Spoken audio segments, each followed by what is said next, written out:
يوم يفر المرء من أخيه وأمه وأبيه وصاحبته وبنيه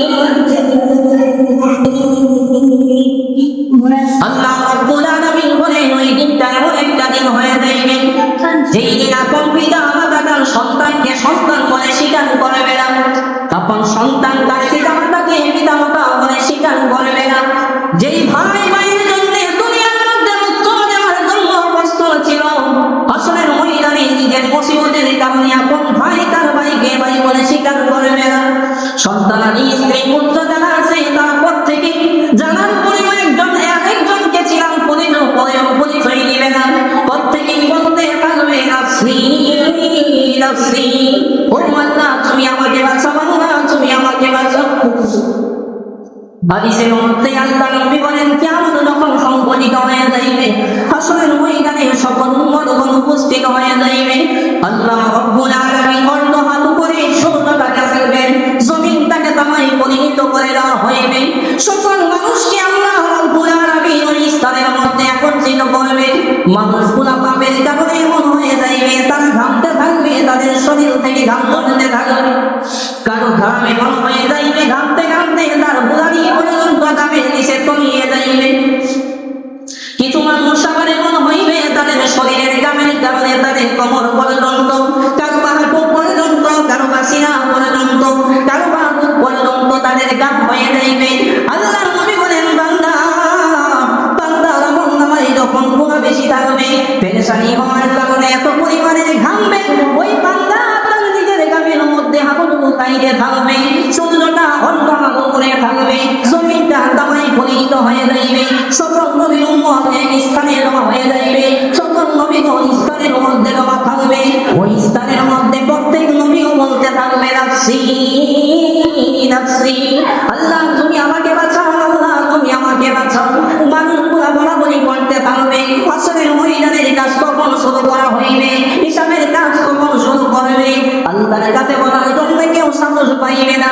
সকল নবীর উম্মত জ্বলতে জ্বলতে যাইবে আদম সফিউল্লাহর কাছে, আদম পয়গম্বরের কাছে গিয়ে বলতে থাকবে আদম পয়গম্বর আপনি আল্লাহর কাছে একটু সুপারিশ করেন, আল্লাহ যাতে হাসরের ময়দানে আমাদের হিসাবের কাজটা শুরু করে।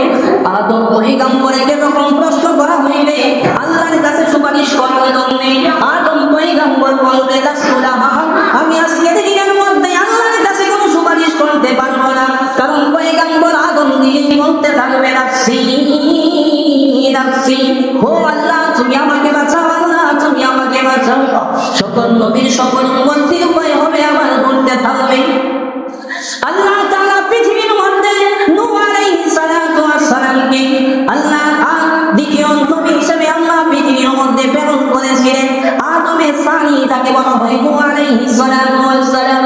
সকল নবীর সকল উম্মত বলতে থাকবে নূহ পয়গম্বরের কাছে, এ বলবে ও আল্লাহর পয়গম্বর নূহ আসরের ময়দানে আজকে আমরা বিপদের মধ্যে আক্রান্ত হয়েছি, জমিনটা তামায় পরিণত হয়ে গেছে, সূর্যটা অর্ধ হাতের পরের মধ্যে রয়েছে, অনেক কষ্ট হইতেছে, আল্লাহর কাছে একটু সুপারিশ করেন, আল্লাহ যাতে আমাদের বিচারের কাজ সম্পাদন করে।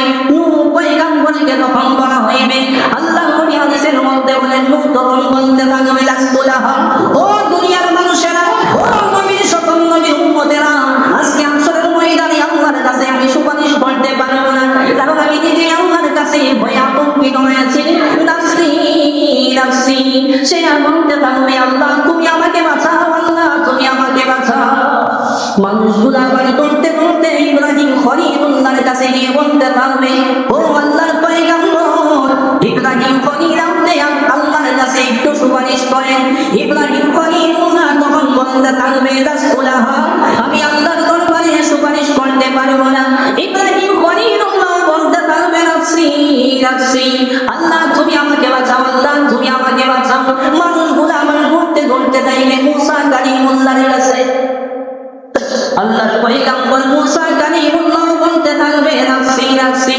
মানুষগুলা আবার ঘুরতে ঘুরতে যাইবে ঈসা রূহুল্লাহর কাছে, ঈসা আলাইহিস সালাতু ওয়াস সালাম বলবে নাফসি নাফসি। মানুষ তখন নিরুপায় হয়ে যাইবে, ঈসা পয়গম্বরের পরে সকল উম্মতগুলা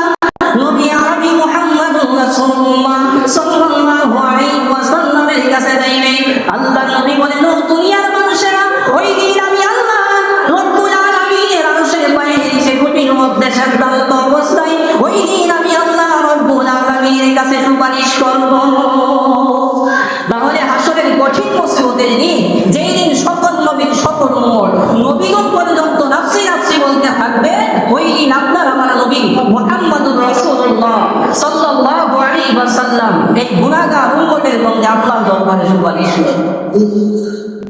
এই কারণে দুনিয়াতে আপন যারা ছিল পরকালে তো সবাই পর হয়ে যাইবে, কিন্তু রাসূল সাল্লাল্লাহু আলাইহি ওয়াসাল্লাম আপনার আমার আপন হিসেবে আল্লাহর দরবারে সুপারিশ করবে। এই কারণে আত্মীয়তার বন্ধনের কারণে কাউকে যদি মহব্বত করতে হয়, সবচাইতে শ্রেষ্ঠ মহব্বত, সবচাইতে বেশি মহব্বত আল্লাহর নবীকে করতে হবে।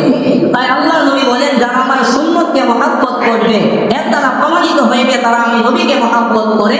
যারা আমি নবীকে মহব্বত করলো হাসরের ময়দানে আমি নবীর সাথে তারা জান্নাতে যাবে।